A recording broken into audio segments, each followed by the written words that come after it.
요즘 저는 이재명을 보면서 이재명이 드디어 판단력을 좀 잃고 있구나. 마음이 좀 급하기는 급한가 보다. 이런 생각이 드는데요.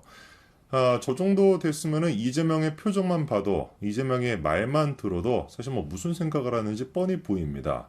그도 그럴 것이 아마 제가 보기에는 제가 제 스스로를 분석하는 것보다 야, 송재준은 어떤 사람일까? 나는 도대체 뭐를 원하는 사람일까?를 고민하는 것보다 이재명에 대한 고민을 했던 시간이 훨씬 더 길거든요. 뭐 영상으로만 제가 이재명에 대해서 다뤘던 게 뭐 수백 편 가까이나 되니까 아마 제가 보기에는 이재명이 이재명 본인 스스로 아는 것보다 제가 이재명을 아는 게 많을 겁니다. 제가 제 스스로 아는 것보다 이재명에 대해서 아는 것이 더 많기 때문에.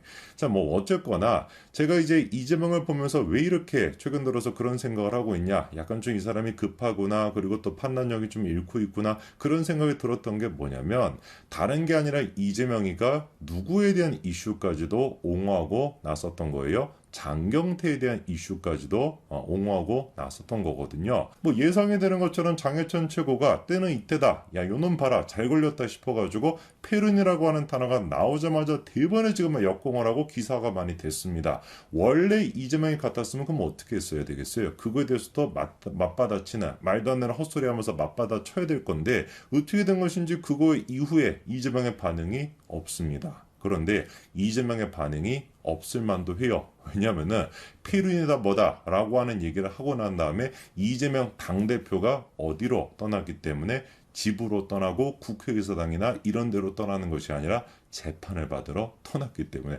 재판 받으러 가기 지금 바빠 죽겠는데 무슨 놈의 뭐 페륜이다 뭐다 이거에 대해서 반박할 힘이 있겠습니까? 지 재판 지금 신경 쓰기도 뭐 어지러워 죽겠는데 오늘 제가 그래서 이재명이가 페륜이라고 하는 단어를 남기고 난 뒤에 재판을 받으러 가가지고 그 재판 그 과정에 어떤 얘기가 나왔는지 그거를 좀 소개시켜 드리고자 하는데요.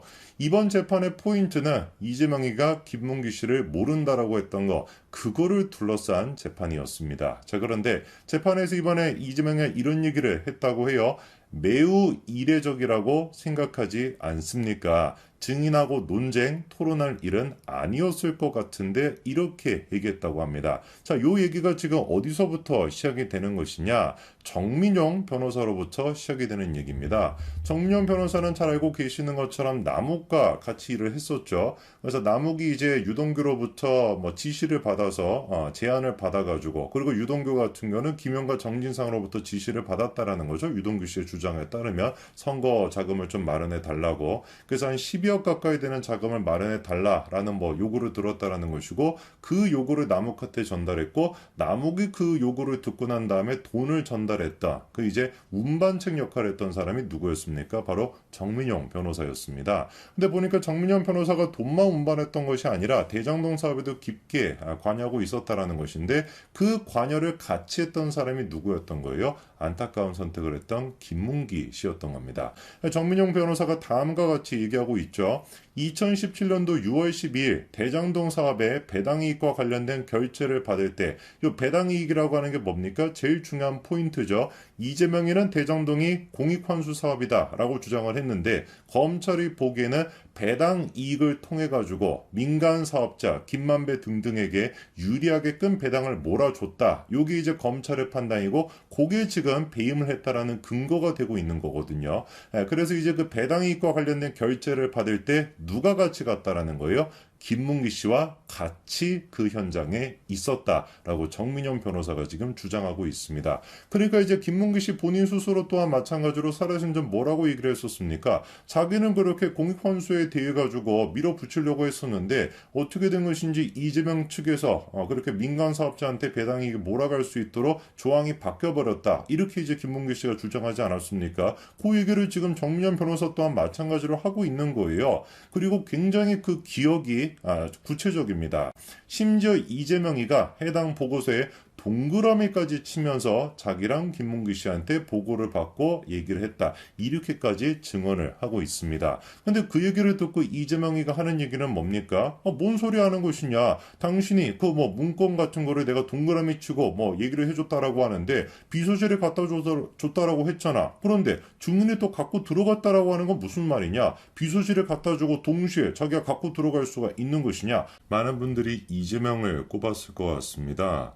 그 대장동 사업이라는 거 뿐만 아니라 백현동이나 위례 그리고 뭐 정자동과 관련된 문제들 뭐 이런 것들을 생각해 봤을 때 야, 진짜 대한민국 정치 역사상 이런 인간이 있었을까? 앞으로도 이런 인간은 안 나올 것 같다라는 생각이 들 정도로 그 비리 규모만 하더라도 어마어마했었죠.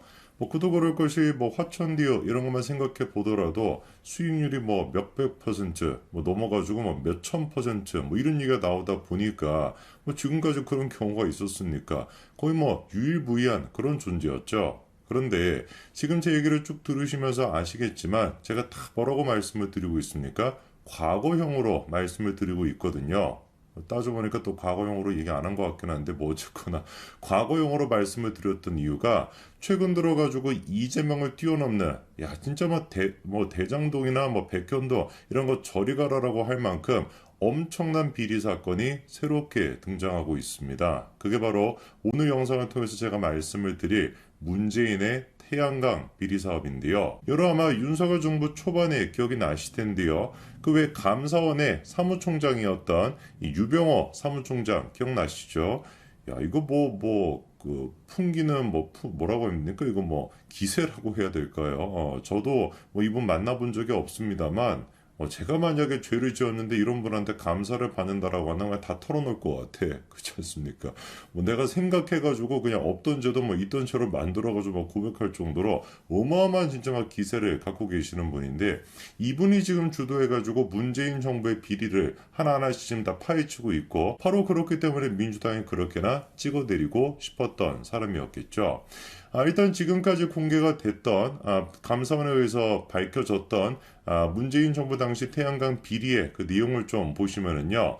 이미 여러분들이 알고 계시는 것처럼 문재인 정부 들어서자마자 엄청나게 진짜 태양광 설비 용량이 확대가 됐었습니다. 그리고 그렇게 커졌던 근본적인 이유가 돈을 못 뿌렸기 때문인 것이죠. 보조금만 보더라도 2018년도에 22억 정도밖에 안 됐던 게 무려 2년 사이에 뭐 얼마가 됐습니까? 이거 뭐 한 2220억이 됐으니까 거의 뭐 한 100배 가까이나 보조금이 늘어난 것이죠.